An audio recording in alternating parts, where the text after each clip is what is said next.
you can just jump to 00:00, and that should get you to when we actually start in on our content. But in the meantime, in the in-between time, as they say, let's turn off mix here, and I have to get your... Hello. Can you hear me okay in your ears? I can hear you fine. Goddamn right. I'm loud as hell. Loud as hell. That's what he, goddamn it. Q&A. See, you're cranked over here. I don't understand. Talk to me. I'm talking to you. Hello, Cobalt. Nice to see you. Fuck, we got to fix some shit. I don't know what's going on. Alrighty. There's always something. You know what I'm saying? It's always fucking something. Does it have to do when I am on that machine? Is it this down here? No. Okay. Maybe. For parts of it. It's complicated. Now, you may see we look like a couple of ghosts floating heads, but because I am trying to work on the color lighting, and it turns out I don't know what I'm doing. So I spent an hour on this. Both the cameras look very different, and you motherfuckers just got to deal with that shit. So, Edward Rocco. Recluse Mage in the house. Who is this again? Abrahamu numbers 562? I don't know. It's not Doctor, is it? All right. Cobalt in the house. Of course, Cobalt hanging out all the time. When Scott was trying to fix this color, I was saying, well, just tell them that it's empty set after dark. And you'll see. It's kind of muted a little bit, but and just so you guys understand the dynamic here, I just slammed my mug into my microphone, and if they had done that, she would have got a fucking glare. She would have got an absolute glare. Scott Aiken, how you doing, man? All right, we'll let people come in now. YouTube again. YouTube has absolutely leapfrogged Facebook. Now, I can't imagine why. It could be because Facebook has followed Twitter into the cesspool of awfulness. That's very possible. That's likely it. Yeah. And people are like, I had enough of you, Facebook. I'm done with your shit. I'm going to go hang out with your sister across the street. Okay. Yeah. What? No, there's nothing wrong with that. They're just cooking. They're not doing anything wrong. That's true. I don't know why you dissolved into Goodfellas when you became bad Facebook, though. When you went from Facebook to Meta. Yeah. Oh, talk to me a little bit more, babe. I'm talking to you a little bit more. Hello, my friends. Hello. You guys, this is going to look untoward. But what we're going to do right now is I got to go under the desk. Oh, good. Yeah, never a dull moment here at the PUV empty set. And maybe a little louder for you? I'm fine in these headphones, but you might like the other headphones better. Well, how is that? More gained out. Talk to me. How is that? Get you poop. Any better? Let's see. Hey, Don Shipley, nice to see you. Oh, I got this here. Never mind. Hide this. Okay, talk to me again. I am talking to you again. Is that any better? A little bit, but we're going to go into... It's going to be fine. You guys can hear me, right? We're not going to futz with it too much because sometimes we futz with it and then, we have to restart everything. We're going to futz with it just a tiny bit. This is not the things we have to restart, though. Okay, we're going to futz with it a tiny bit. Talk to the people. I am reading a book where one of the characters loves dad jokes, and I was thinking to myself today, when I was doing mundane tasks and listening to my audiobook, I was like, I will tell a dad joke tonight. This one's very funny. I can't even remember a little bit of the premise of it. You're bad at dad jokes, bro. I'm bad at all jokes, actually. Not that's you got one great joke. One do? really fucking good joke. I can't remember what that is. I don't know why we're getting these crazy peaks on you right here. Anyways, bring you back. Talk to me. I am talking to you. I have a drink. I mean, I have now I messed it up. I have the grasshopper walks into a bar. Now I can't hear anything. You can't hear anything? Now it's super duper muted. I can hear it, but it's way muted. Hell. You know when you said I shouldn't fuck with anything? Yeah. I shouldn't fuck with anything. Yeah, but I don't know. And I don't know if they can hear me. But I guys, think so. Guys, okay. Can you hear A? Let me get off of Q outputs. Back to mix. Okay, talk to me. Is that any better? It's a little bit better. I mean, I can still sort of hear. We're going to do the best we can for tonight. Here we go. As long as I sound good into the ether. Okay. Something's very goofy. We're not. Now her volume plummeted. Yeah, I know. I don't understand what's happening right now. What is this? I don't know. Check. Check. OL. Check. There's an OL thing flashing. I don't know what that is. Turn that off. So right now, I should be increasing your gain when I do this. Did we accidentally turn something off? That I'm hearing a little bit different, but I don't think they're going to hear that. I don't know. Lower volume now. How about this? Nope. I don't know. Yeah, I don't know. Lower volume, lower volume. Did you? Oh, well, that sounds a little bit different, but oh, there we go. That sounds better. Okay. Yep. And now I'm quiet. The fuck is going on with this crazy shit? I don't know. How can you not know this? Are you messing with my pod mic or your pod mic? On the ABS pod mic. Here we go. Check. And now mine sounds fucking bizarre. Could they be crossed up a little bit? Tap your mic. They could be. Sorry, guys. I know this is fascinating. Oh, we're gonna go to Maine. Bear with us, guys. We're trying to figure this out. This doesn't make any sense whatsoever to me. Also, Daryl said on Facebook my volume did not change for him. All right, hold on. We'll be right. But it got good. Hang tight. Okay. Trying to refresh this right here. Okay. UA console. Okay, talk to me, babe. I'm talking to you now. Does that sound any different? It sounds great to me. Mine still sounds fucked, though. I don't get it. So we're going to go to Q outputs. Okay. I think you sound good. What about if you take off the Q output? Does that sound any different or no? It sounds drastic. Does that sound better? Because your gain is through the roof is what's going on. Talk to them while I figure this. Can you just lower my volume right there then? Talk to me. Is that any better? Is that... That's changing. It makes no difference. Oh, wait. It's making a huge difference to me. Yeah? Yeah, a huge difference to me. Okay, does that sound okay to you? Yeah, this sounds okay to me, and I'm not going to blow it out. Okay, there we go. No, I think we're good. I think we're good. This is what we're going with. This is what we're going with, you guys. Fascinating live streaming. It's very strange that when I change her mic, it changes my mic. But, I get paid to write books. I don't get paid to know how sound sounds. Yeah. Well, there you go. All right. So you are starting out. You're reading all this goodness right here. Hello, everybody. How you doing? Do we need to start recording from right now? Yes, I think so. We start recording through all this stuff? Yeah. Do you want to say all that stuff? It's the sleigh. Yeah, we don't need to record it, though, right? That doesn't go on the podcast, right? I don't. No, it does not go on the podcast. Okay. Hello, everyone. Welcome to Slay episode 121, Q&A part 2 with Empty Set. Yeah, because it's him and I. It's not. I was trying to differentiate between us. There is no deep cuts tonight. It is just this Q&A. Let me move the chat over so A can see it. And if there's massive problems with sound, you just let us know. You can always add your questions to the chat room, or you can email those questions to info@emptyset.com. Obviously, if you email your questions at this point, they're not going to make this particular episode. We are not checking email as we go. So if you have questions, hold on to them for a second, because if they go in the chat room right now, we probably won't see them. YouTubers, click that like, hit that bell, make sure you are subscribed. Of course, you guys should all be signed up for our newsletter. We've got stuff coming up very soon that you want to be in there for, and you should be signed up for our text SMS list at 855-955-5095, and you need to text SIG text to that number, and you will be good to go. And of course, it must happen. Shout outs to our advertisers. If you got to get a website, you want to go to GoDaddy, secure that domain, use the code CJCFOSSIG3. You get 99% off the first year of a 3-year new domain registration. This episode is sponsored by the stylishness at Quince. Mm-hmm. The affordable stylishness, of which I'm not wearing right now because I got an alien shirt on. That's just the way it goes.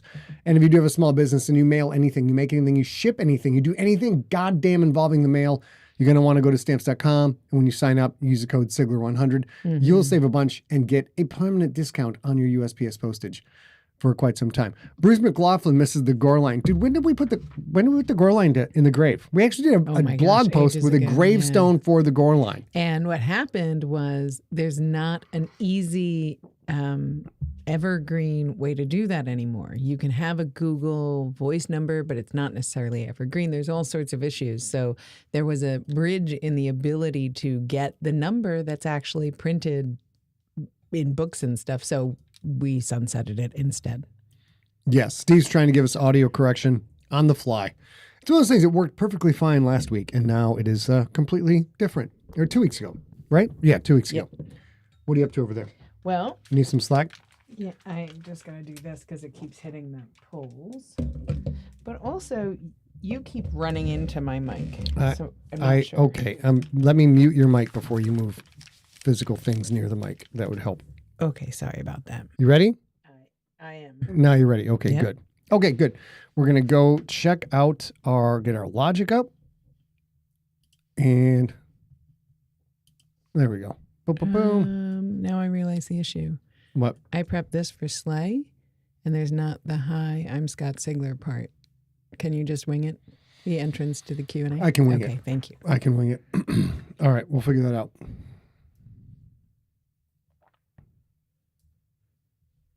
Okay, let's go and do a recording. Damn it.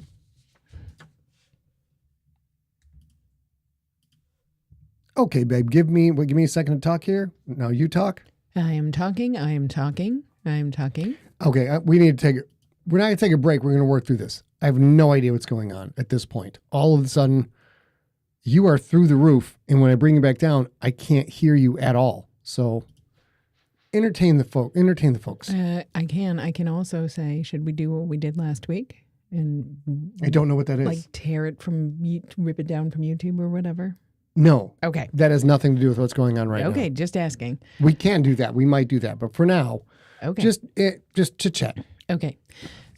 So we are headed into the holiday season, and for me, it's been an interesting little combination of trying to remember a million little things to do, and I don't know how it is for everybody else, but I'm a person who would have put up my Christmas tree on November 1st if I could have, and for some reason this year I'm not doing that. I don't know why. But hopefully soon I will get that little Christmas spirit. I do love that a lot of people in the chat room are just writing sausage. Yes, this is absolutely how the sausage gets made, bro. Yep. And Cobalt, thank you for saying that you love the sausage. That's hysterical. I'm sure you guys all enjoyed it. It's very funny. It's very funny to my expense. Rob is not here tonight. It is a little. Okay, hold on for a second. Let me talk now and see why.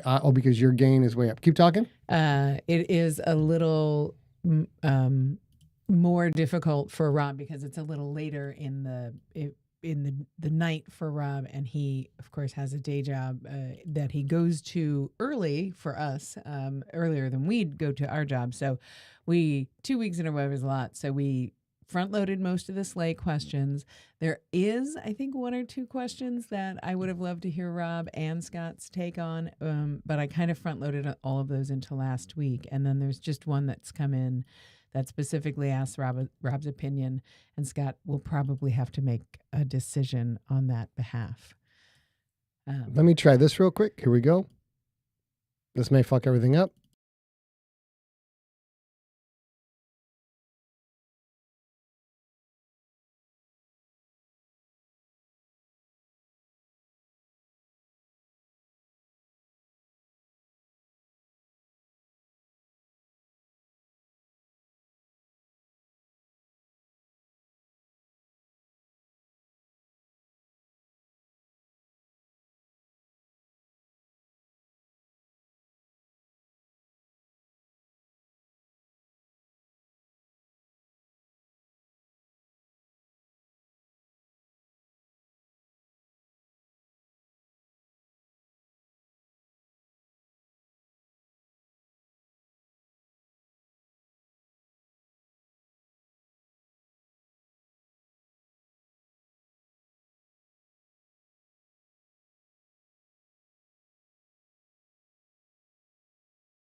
chat stream? Oh yeah, I guess I don't know. Chat stream? Oh yeah, I guess I don't know.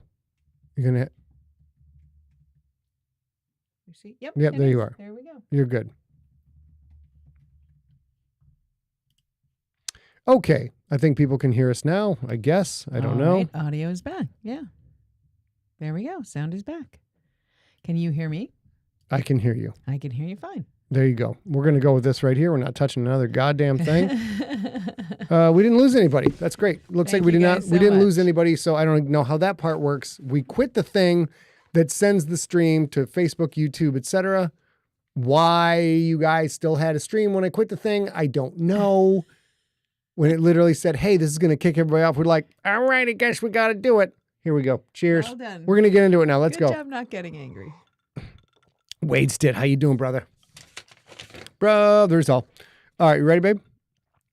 I am. Okay, now let's get this up. And this, here we go. Check, check, check, check, check. All right, we've got audio. Talk. Check, check, check, check, check. Great. We are now going to get into it. You ready? I am. And what do I have to do here? This is, well, remember, this is Slay, so we will have the intro, and I already have a talk and the sounders. We're going to jump right into it. Sounds good. Got it? Got it. Okay. So if I'm jumping in with, we're about to start asking questions. Is that right? No, I already have a spoiler in the intro, so we're just going to jump right in. To asking questions? Are we about to start asking questions? Yes, I'm going to introduce you right now. Oh, do you need this too? No, I was just going to start asking questions. I'm going to introduce you first. All right, here we go. Ready? I am. Bring that up a little bit. There we go. Okay, here we go. Now we begin. Hello, this is Scott Sigler, the co-author of Slay along with Rob Otto. I'm also known as the Future Dark Overlord from time to time in various capers and escapades across the landscape. And with me today, of course, is the lovely, magnificent, my business partner, also my spouse, a real girl herself. Hey, how you doing today? I'm doing great. I'm doing great. It's been a very long time coming to get to the very end of Slay Book 3, but I think these are great questions. It'll be really fun. And this is the last episode of Slay 3. We've already finished the season finale of Slay 3, not the series finale. There's 2 more seasons to go. But for now, we've finished up season 3, and A is going to guide us through part 2 of our Q&A. Our first Q&A, part 1 for Slay season 3, had co-author Rob Otto. It was very fun. Really that is was. up, and if you missed that, it's in your podcast feed. You should check it out. A, let's get into the questions. Here we go. All right. So the first comment comes from Scott Atkins. He says, not a question, just a comment. I literally busted out laughing when what the hell were those things called? The walking penises? The polyps. When one of them shouted out that he wanted a Chang Bang. Poor Pookie. Does he know about this universe? No one in Slay knows about the Siglerverse, because at this point, the Slayverse and the Siglerverse are not interconnected. Although at some point, we may have some kind of crossover or interconnection. There was, however, a mention in Slay 1 of a certain character from Earth Core coming from the perspective of Lincoln Frank. So, I mean, as far as we know, it is connected. We just haven't introduced it yet. So they wouldn't know who Pookie Chang is, because Pookie Chang is not a celebrity until Blue Balls gets made. Once Blue Balls gets made, you guys, everybody's going to know who Pookie Chang is, because he's the hero of that television show. Okay. Tim Wedledge asks, does Scott have a favorite character in Slay? It varies all the time. My favorite character, there's a lot of me in all of the characters, a lot of A in some of the characters. There's a lot of my friends in the characters, and different people I know going through difficult things either now or have gone through those things in the past. All of that gets dialed in. And because there's my emotional investment in these characters, and they are real to me to a certain extent because they're channeling certain people I know and certain things they've endured, my favorite character can fluctuate on a pretty regular basis, depending on my mood of that day or who I know is going through what.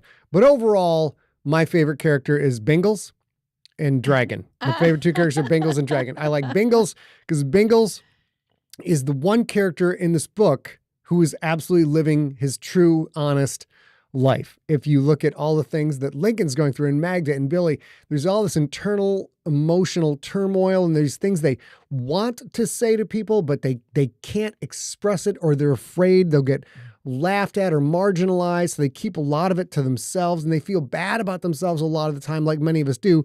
Bingles is completely free of all of these things. Bingles says whatever comes into Bingles' mind because Bingles likes everybody equally and doesn't judge anyone ever and just says what he wants to say. It's very fun. And I think crucially here, absolutely accepts no for an answer. Oh, yes. That's a huge part. That's a huge, if he huge tells part you he of wants his to life. slap you with his ding-a-ling and you say no, he just moves on. He's fine. It doesn't bother him at all. Yeah. And Dragon, of course, is channeling many dogs I've had over my life and many dogs that my friends have had and many Instagram dogs, etc. And Dragon encapsulates the joy of having a dog in the first place, which is just the unabashed delight for living. If you guys could see our dogs when the sun sets and they know they're going to get a rawhide. Oh, yes. It's comical every night and they bring so much love and joy into our life. And then, of course, even the littlest dog in the world, the littlest dachshund, the littlest min pin, just has this wolf heart beating in their soul. So there is the part of Dragon that is real life in our home is the part of Dragon that cannot bear to see Billy with tears or needing to be comforted. That's Squeaky with me. She absolutely will not tolerate me crying for any reason whatsoever, even if I'm laughing and crying. That's true. If it's tears of laughter, still wildly unacceptable. Yeah, and it's every time A cries, the dog shows up. So Dragon jumping in Billy's lap and licking his face when he's crying or even emotional, that is absolutely taken from our real life. That is Biddy. And Dragon's a bad motherfucker, dude. Dragon, if you've ever had a dog attack someone who's attacking you or a dog just lose their, that's a lovable little lab. He's such a sweet guy. I love him. And then somebody across you and those dogs lose their mind and regress several centuries or millennia in how they act. It's a loving, wonderful thing. And that's why I like Dragon. Do you have a guess at who Rob's favorite character might be?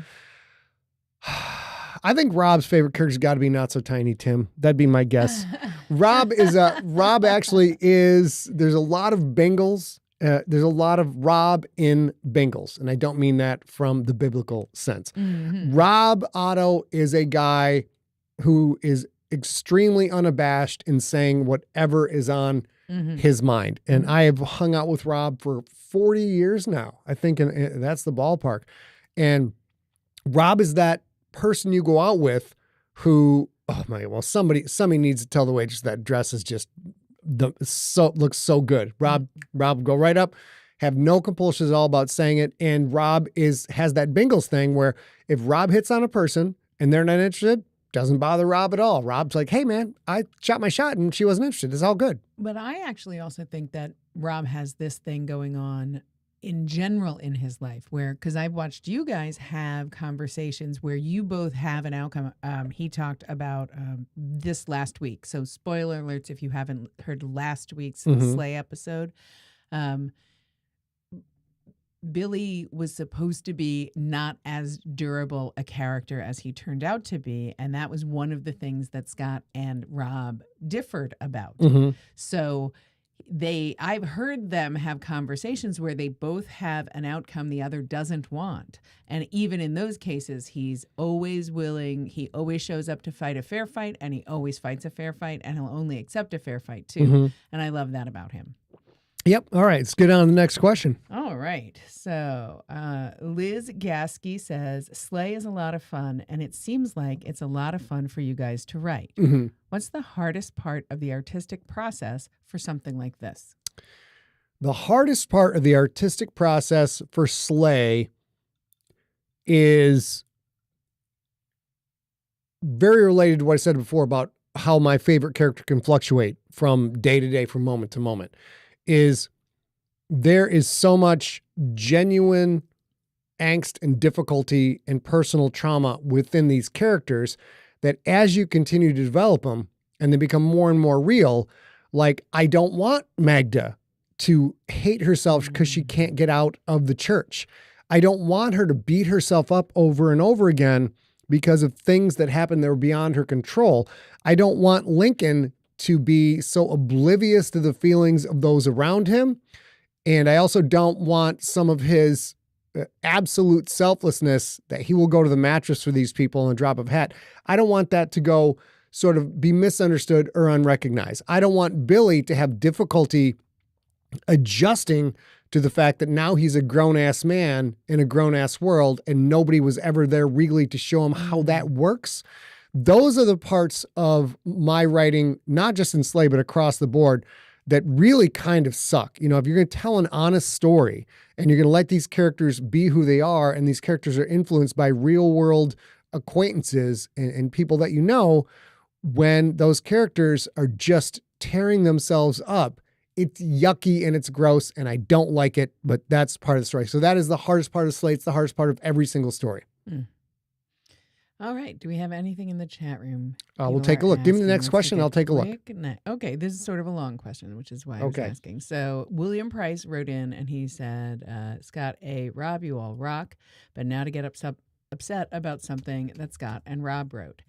In 119, the epilogue, Lincoln thinks it is such a shame about Ice Pick, a man of honor. In another life, maybe he and Lincoln might have been friends. Yep.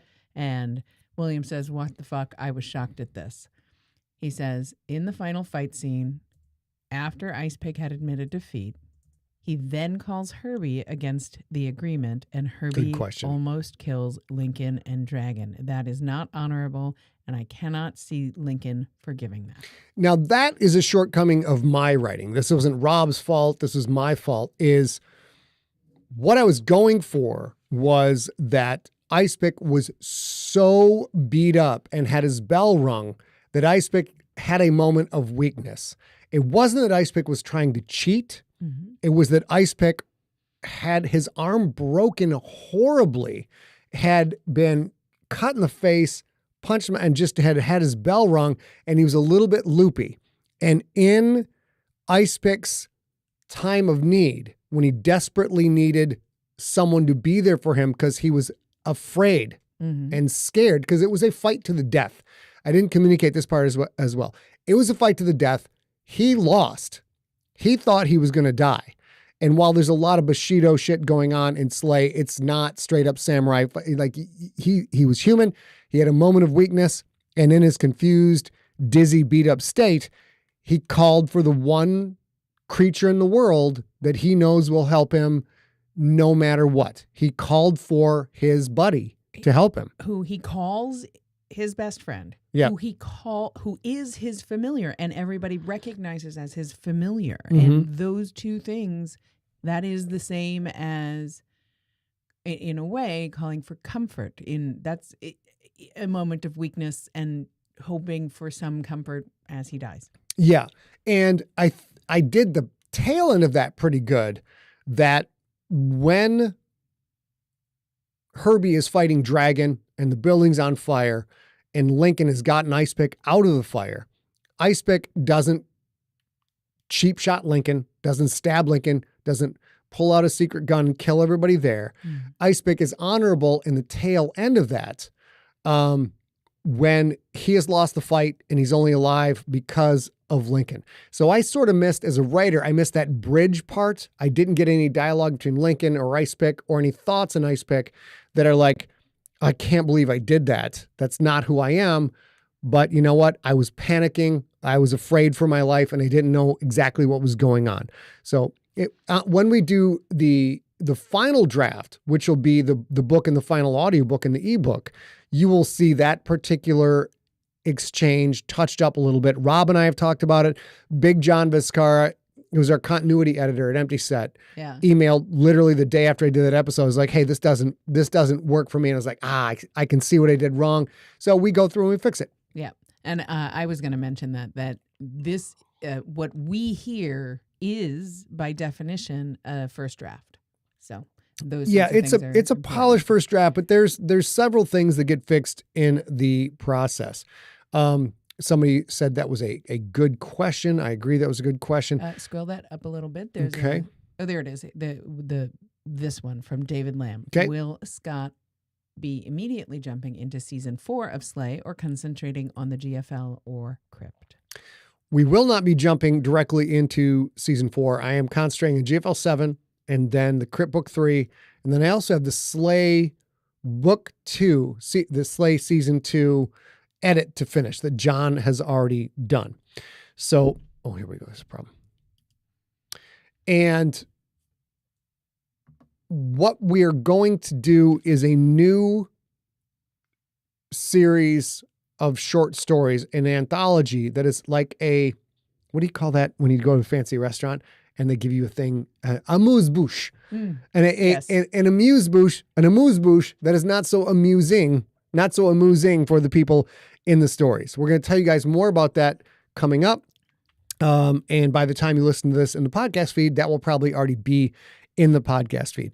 The idea is short individual stories that I can get into the feed to entertain you every week, but doesn't require the now, frankly, rather grueling process of going through the wiki, making sure we have all the character stuff right, going back through 3 seasons, through close to 400,000 words of fiction to make sure we're getting everything dialed in with Slay.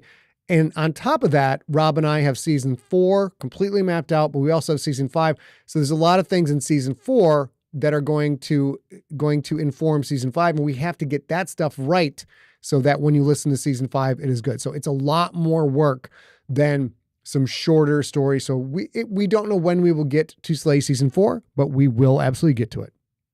Okay, so Cobalt asks, will we see more from Nocturnal, specifically Pookie and or Terminator? There's nothing planned for Nocturnal right now. I have dug myself quite a hole. There are 3 Crypt books left. There are 2 Slay seasons / Slay books left. And there are 3 GFL novels left. And A and I have been dealing with this for a while.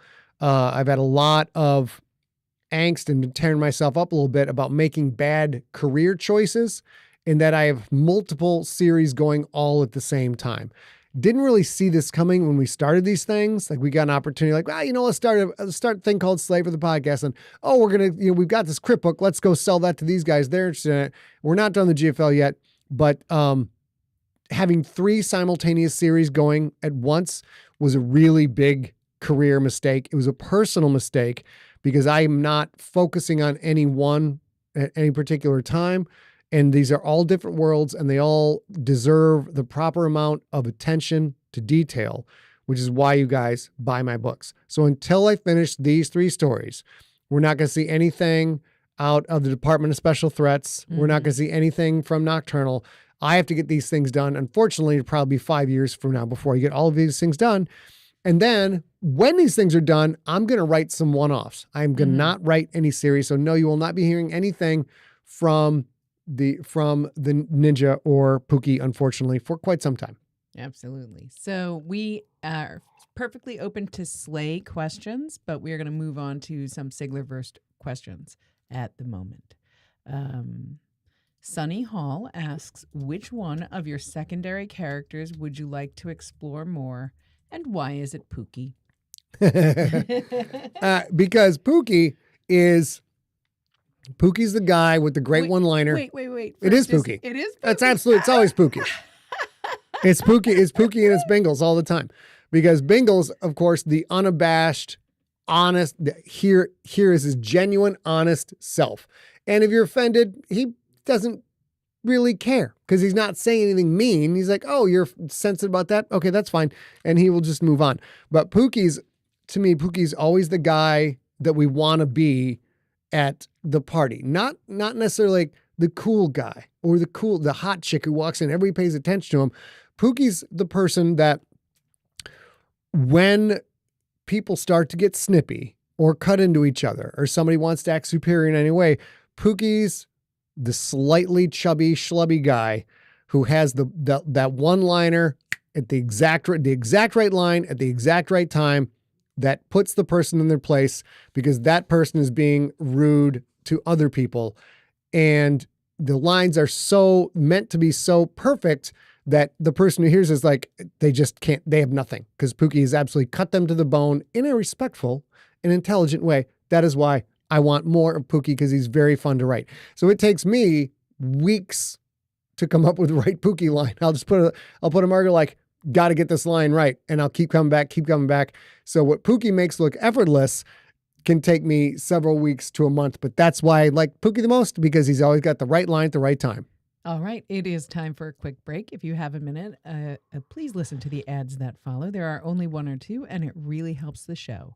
We'll be back right after this. I have to go grab my glasses. Okay. Ooh.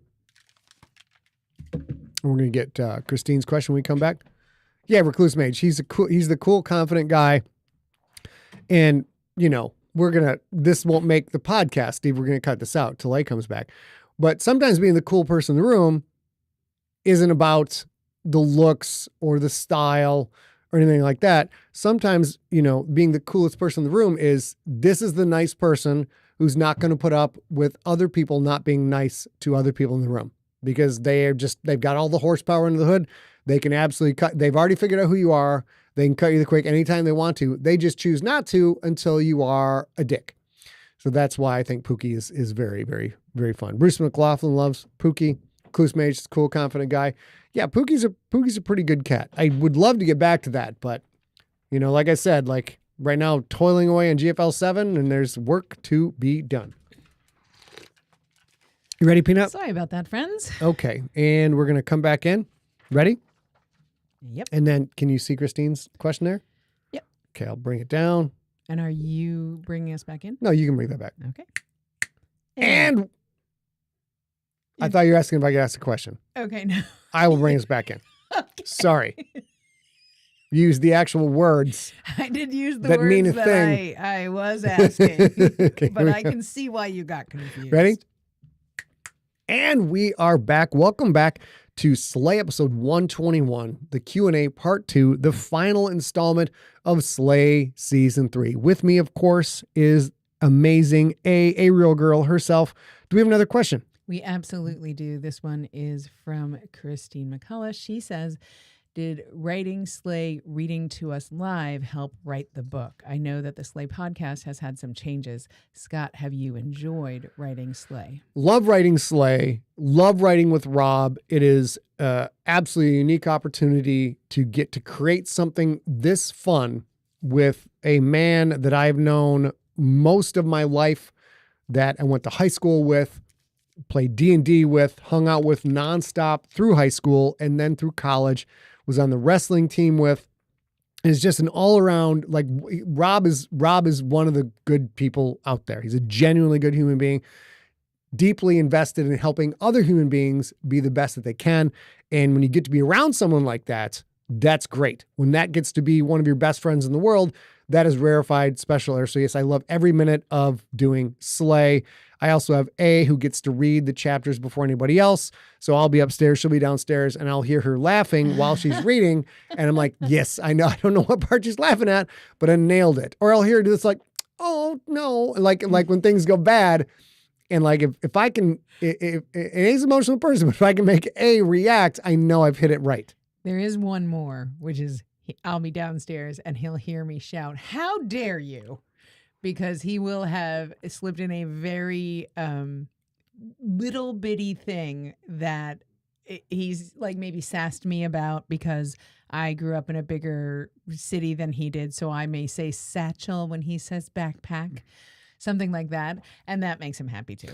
So does reading it to you guys help inform the work? 100%. Remember, my first 4 books before I got signed to a deal were all read as podcasts. And there's a couple of things that factor into why podcasts help inform my work and have helped inform my style. Number one, I read these things out loud. And when you're looking at something on a page and you're a fast reader and you're adept at the style of fiction storytelling, in the format and on the tendencies and tropes, you tend to gloss over things, even though you catch everything. But when you read it out loud, that information gets communicated at the speed of speech. Mm-hmm. And right out of the gate, I'll be reading something out loud. As soon as I read it out loud, I'm like, well, I'm so full of myself with this. I have to cut this down. Or I'm like, I introduced this problem here, and then all the way over here, I have the resolution, and no one's going to remember that. I don't know that until I read it out loud a lot of the time. So just reading it out loud helps. Mm-hmm. Then with the podcast, it was the editing process. I read it out loud, I make corrections, I read it again. Then when I sit and listen to myself talking, it's more of the same. This is too wordy. This takes too long. You're getting too convoluted right here. And over here, you're very impressed with yourself with your vocabulary. Let's just dial it down a couple of notches. So that helps. But for Slay, which is the first book that I have live streamed, so I write a chapter a week with Rob, live stream it every week. I get actual real-time reactions from people, and that helps a lot. So if I get a lot of chatter going on when I'm doing a certain part, I'm like, okay, let's go back and look at that and see what people are saying. But then we get, sometimes we have 100 people in the combined chat rooms, in the combined, YouTube, Facebook, Twitch, everything else. And people are chatting, having a good time. There's sort of a story. They're chatting with each other. And then shit goes completely 100% silent. Yeah. And the producer part of me is like, is the chat room broken? Is the feed stopped? Is there a problem? But when the chat room goes stone cold silent, I have come to learn that's like, I am crushing this shit right Absolutely. now. I have everybody's privates in the palm of my hand, and I'm just applying a little bit of pressure. It's a wonderful feeling that I never have had before because of the real-time feedback. So yes, it helps inform things enormously. Oh, okie doke. So, yep, you did that. Let's see. I have several questions to ask you. Nicholas Gull asks, this one's actually for me. Are Alive and Alight re-recordings still planned? They are no longer planned. We are, in fact, already recording. I am recording daily for the last 3 days. We're still early days, and Steve Rickyberg, who is in the chat room tonight, is editing and giving me direction. So he's reviewing the first couple of chapters, but we are actively recording. And the plan is I would love to get principal recording done by the end of the year on at least Alive, but who knows? I'm doing the best that I can and moving forward. Great. Okay. Next question. All righty. Next question. Jason Lombardo, this is for the GFL universe. Are there any plans for Anna Villani to be dealt with by the Tweedy brothers? My concern is because of the new space restrictions, the plot won't be fleshed out. She deserves street justice, and Ma should be involved in that. Can't answer that question at this point because that would be spoilers for GFL 7, 8, and 9. I can give you some information that Anna Villani will absolutely be in GFL 7 and has a moment or two with Quentin that will probably surprise you quite a bit. She is a self-centered, selfish, Machiavellian ne'er-do-well, and she's perfectly comfortable in her skin doing the things that she is doing. That puts her diametrically opposed to a dyed-in-the-wool team player like Quentin. The difference between Quentin and some of the owners in the GFL is a lot of those people who own franchises and have all this fabulous wealth. They, by and large, have acquired their wealth through being ruthless in certain areas in their life and putting themselves first. I think if you look around our world right now today, you look at the people who are billionaires, it's pretty clear they put themselves first. People don't become a billionaire because you are invested in the success and well-being of thousands of people who work for you. Unfortunately, that's just not how things work. And Quentin comes from a completely different world. Number one, he was an orphan. He was in deep poverty.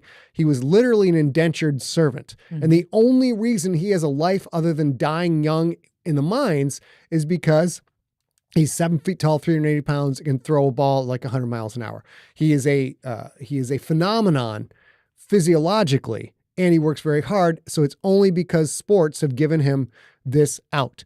And of course, this is modeled after a lot of American culture and a lot of inner city kids and very rural kids from poor backgrounds. Football, basketball, baseball, softball. Some of these things are the only way these kids are going to escape their hometown, period. You may think, well, they just apply themselves and work hard. Like, that's not how the world works. Quentin understands he has been given a physiological gift. He understands the value of hard work. And most importantly, he understands being a team player and how he can't win unless he is taking care of the people around him and the people around him are taking care of him. Mm-hmm. So his mindset, his worldview is diametrically opposed to Anna Villani's. And that, of course, is going to be explored in the work, and you're going to see some interesting things there. Awesome. We're going to stick with this one because I found this the most interesting question today. Non-Slay question. Kate Hargraves asks, watching this season of football while also listening to the rookie again, it finally dawned on me that Quentin likes to start the game with the ball. In our times, it seems most teams like to defer and start the second half with the ball. Is this a preference that has shifted by the time of the rookie, with more teams preferring to receive the ball to start the games, or is Quentin a bit of an outlier? If he's an outlier, and if he were to continue playing football, do you think he would continue to always want to start with the ball, or would he start playing mind games against the other teams, deferring just to keep the other team from getting what they want? Quentin is what, in the world of football, Quentin is what you would call a gunslinger. And there have been several quarterbacks along these lines. And the concept of a gunslinger is this is a quarterback who's going to do what he wants to do. And the coach, by and large, at times is completely helpless because there are certain quarterbacks in the NFL, both today and historically, like, what are you going to do? Bench Brett Favre because he threw an interception in double coverage? No, you're not going to do that because the next guy up is very good, but not even remotely on the same plane as your starter. So Quentin is in that rarefied privilege era. He gets to do whatever the hell he wants to do. And if he wants the ball, he is going to take the ball. So that's in football, American football, usually at the coin toss at the beginning of the game, if you win, you defer to the other team. So you can select what you want to do in the second half and choose which side of the field you want to play for. Quentin, 100% of the time, Quentin wants the ball, wants to drive it right down your throat, wants to score, wants to make you understand you're going to lose this game no matter what you do. And we're not going to I'm not even going to pretend. I'm not going to be shy. We're going to beat you. So he wants the ball, he wants to score, and he wants to make you feel bad. If he was a coach, it would depend on his personnel.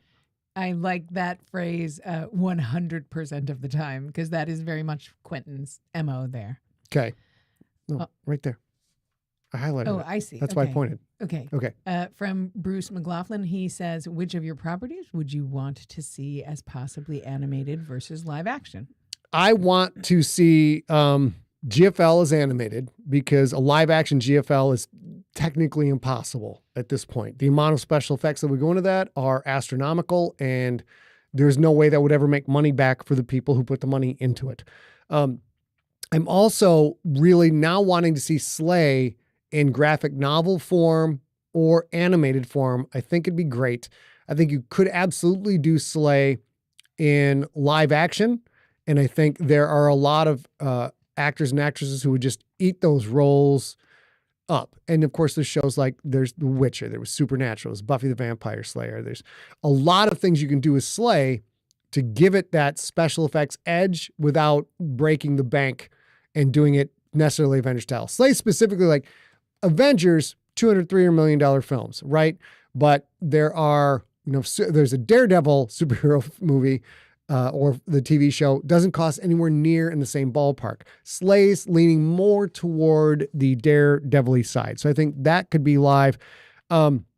Infected trilogy, Generations trilogy, Nocturnal, ancestor. Pretty much everything else I've done, I would love to see as live action, because I want to see people who have trained their whole life to act and to get into a character. I would be a kid in a candy shop watching an actress play Magda's role. Like I would be like, every day would be like Christmas. Like, what is she going to do? How's she going to say this line? How's she going to do this? It would be so exciting, because I'm very good at what I do, but the people who act for a living have a completely different skill set than I have. I have a good acting voice, but acting physically in front of a camera it's an alien art form to me.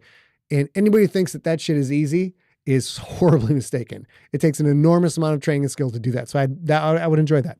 And I also think there's something to be said for some sort of live action role, because those are artists too, and something for graphic novels or anime, because those are artists too, bringing their artistic interpretation to your art. And I love that idea too, that it, no matter what, if you're just if you're narrating every book and you don't collaborate with a lot of people. And no, I like that about you. It'd be very fun. In the chat room, David Lamb asks, is Becca the Recca a gunslinger? And no, Becca the Recca is a methodical, strategy-oriented, listen to your coach quarterback.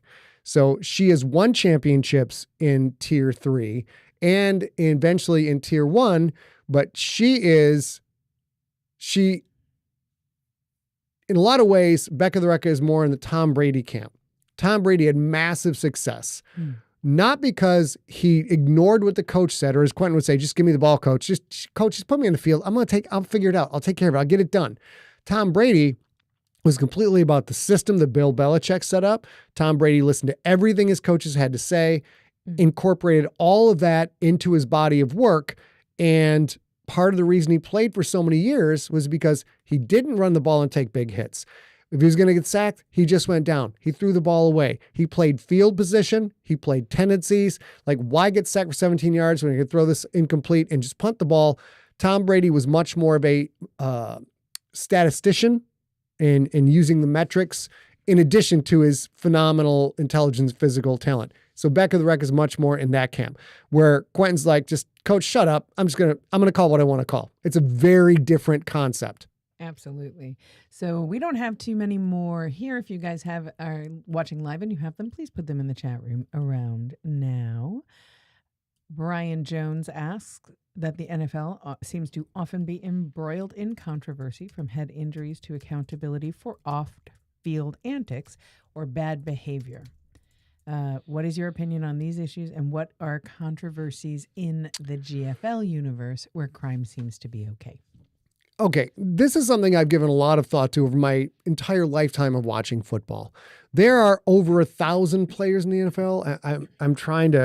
I'm not going to do the math right now, but especially when you factor in preseason all the way to the final season, 32 teams, all the kids on the team. And then you factor that over the course of, say, let's just go the last decade, right? 2014 or 2015 to 2025. This is thousands of people, right? And yes, they are in rarefied air. And yes, they make, even at league minimum, they make a lot of money, and they have a lot of privilege. A lot of that privilege is earned, and there's no one in the NFL who doesn't work hard, period. There is no one who is at an easy road to the NFL. It does not happen. Unless you are one of the hardest working people ever, you're not going to make it in that league. Then you have to have the genetics on top of that, and you have the support structure. You have to go to the right school and all these other things to make it. But when you look at the raw numbers of people, and then the criminal element, shall we say, which is often in the NFL, it's often hand in hand with mental issues. There are people with personality issues, people with things they should be getting therapy for. Just because they're rich and famous, they're not getting the help that they need, even if they weren't in the NFL. Antonio Brown would have trouble wherever he is, whatever he is doing, and he needs doctors, he needs medication therapy, he needs all these things. Mm-hmm. When you look at the raw numbers involved, it's a very, very small percentage of players who are getting into trouble. It's that the squeaky wheel gets the oil and the person in the center stage gets the spotlight. I really think if you go through and crunch the numbers, you'll probably find that criminal activity in the NFL or mental illness in the NFL is not that far from the normal parameters in Western civilization altogether. It's just that there's, oh, what is that? Shit. I hear it. That's crazy. Check.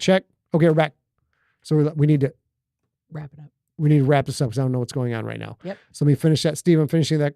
You can ask one more question. It sounds like we're back. Okay. So I'm finishing that question. So I don't think that the criminal element in the NFL is nearly as prevalent percentage-wise as people think it is, because you just don't hear about those second and third string people who just they play on Sunday, they go to church on Saturday, they're good members of the community. You don't hear about those people whatsoever. All right. Well, that is it for the final Q&A for Slay Book 3 Easy Kill. We will be back next week with, I think, a new and separate episode of Deep. Save that for after we're done. Oh, sorry. Remember, we're not, because they listen out of order in the feed. Oh, I'm so sorry. So do you want to jump in? Yeah, I'll just finish right now. Ready? We're going to, okay. That is it for Slay Q&A Part 2, Episode 121 of this now long-running series. We will have Season 4 and 5 coming up in the future. And until then, we are glad we could have answered all of your questions. If there is anything you still want to know, you can email info@emptyset. We will either get to it via direct email or in a future episode. But until then, I hope you guys have enjoyed Slay, and I and Rob deeply appreciate you spending this much time with us. Because if you're listening to the Q&A, the second part of the Q&A, you're a dyed-in-the-wool Siglerite, and we love you. Absolutely. And you all smell a lot like flowers. Goodbye. Goodbye. Oh, don't stop streaming. There we go. Save that. Okay. Thank you guys for sticking with us. My goodness. I don't know what that crackle was. That's even a new thing. Babe, I'm going to literally have to take like half a day and go. I got to go back to school. A lot of this stuff we've been streaming for 5 years now. And I think the current rig we have probably popped up about 3 years ago, but I put in a lot of work to learn the system, make things work. But once the system is kind of going on its own, a lot of that stuff fades away. My whole job is basically cramming for finals all the time. Yeah, for sure. So if I'm writing Slay, I am cramming in all the Slay info. I'm writing Warpath. I'm learning about 17th or 18th century firearms and the French and Indian War and, tribalism North America and the 7 Years War and all of this crazy stuff that 6 months from now, I won't remember because I needed to learn it all to make it right at the right time. The audio rig is not that dissimilar. I learned all the stuff, got it working, created templates, etc. And then gradually as it's all working, all that knowledge starts to fade away. And then when things go wrong, I have no fucking idea what the hell is going on. Let's just see if we got anything else here. Daryl Harris says, I can see Slay as a comic series. I would love to see Slay as a comic. We're going to work on that in the future. We've got a couple of contacts in that regard. It's not going to be like Marvel or DC. Don't get crazy. Don't get your panties in a bunch. But there are people I would like to see take the property and adapt it, because I would love to watch Link's crazy ragged cloak and shit and just watch Bingles come in. And for sure, yeah. There's just so much juicy visuals in Slay that it's not the same as Infected or the Generations trilogy, but like the GFL and Slay are kind of eye candy for miles. And Slay, above all of my other works, that's the one that would be the prettiest. Nocturnal, yeah. Nocturnal would make a great it basically is a superhero story, but it's dark and dismal and like the powers are moderates, Slay is much more over the top. It's fucking Hellraiser meets Batman. It's all over the place. I would like that a lot. And we keep saying there's a show called Happy. I love Happy so much. Christopher Maloney. That was, I'll call it mixed live action. Quite intentionally so. And I think there's a way for that to work for Slay as well. But Christine says, I understand the system of the update, the system then updates and system of the day. But the updates change things a lot. We use Universal Audio's console software and they update this shit I swear to God, it's Oh, yeah, nonstop. almost every day. Yeah. Nonstop. Sean Dyer, absolutely like Roger Rabbit. It would be fun, I think. Yeah. Anyhow. Roger, I'd be sure. But that's Slay's the kind of thing where I really think it would mostly work if you get, gosh, I'm drawing a blank now. Who played Judge Dredd, the second Judge Dredd? Butler. No, not Gerard Butler. Guys in the chat, help me out. Who did? And he's been in everything. He's been in the Avengers movies. He was Dr. McCoy. Carl Urban as Link. Thank you, Sean Dyer. Would be absolutely sensational. Oh my God, you'd never recover. I would never. If Carl Urban played Link, I would die now. But of course, Carl Urban is mid to late 40s at this point. So you be looking for a guy like Carl Urban, probably. And that's the kind of gestalt I would be looking for. I also wouldn't give a shit if Link was a female role. The right person for the right job would be absolutely fantastic. But it takes like Katie Sackhoff? Is that Katie? Sackhoff. Katie Sackhoff. Katie Sackhoff back in the Battlestar Galactica days as the Link character. I'd be like money, butter on the bread, sugar sprinkled on top. It'd be fantastic. The only reason you got to think about the ageism of this is if things go well and you wind up having a series that say goes 3 to 4 years, it's the same thing as the James Bond issue. How much is the lead character going to be able to pull off physically within the show as time goes on? But frankly, if anybody knows Carl Urban, and you mean other than you? Other than you're the only person who's met him. So my horrible experience where I made an ass of myself meeting Carl Urban. If anybody knows Carl Urban, send him Slay because it's right at like this exact. Because Slay is very very influenced by The Boys, Blue Eyed Samurai, The Mandalorian. All of these things have gone into. They've all influenced Slay to a big degree. Bruce McLaughlin says, "Have you guys seen the new Welcome to Derry?" I have not. Neither have I. I'm a little bit standoffish sometimes on the Stephen King work. People raved about the most recent It series. And I honestly, it was beautiful and well acted and it was really pretty to look at, but it was nothing but jump scares. That's all it was. All day long was jump scares. And Pennywise in the books, that shit was not about jump scares at all. That was about finding your deepest fear and slowly developing your knowledge of that fear. So when it comes out, it just guts you. And it wasn't just a painted clown going, ha, like it. So I'm always a little bit, I need to hear about Stephen King adaptations for quite some time. Yeah, I think that's about it then. I think so. Yeah. Okay. Yeah. Guys, you're great. We love you. Thank you so much for sticking with us in the beginning. We will be back next week.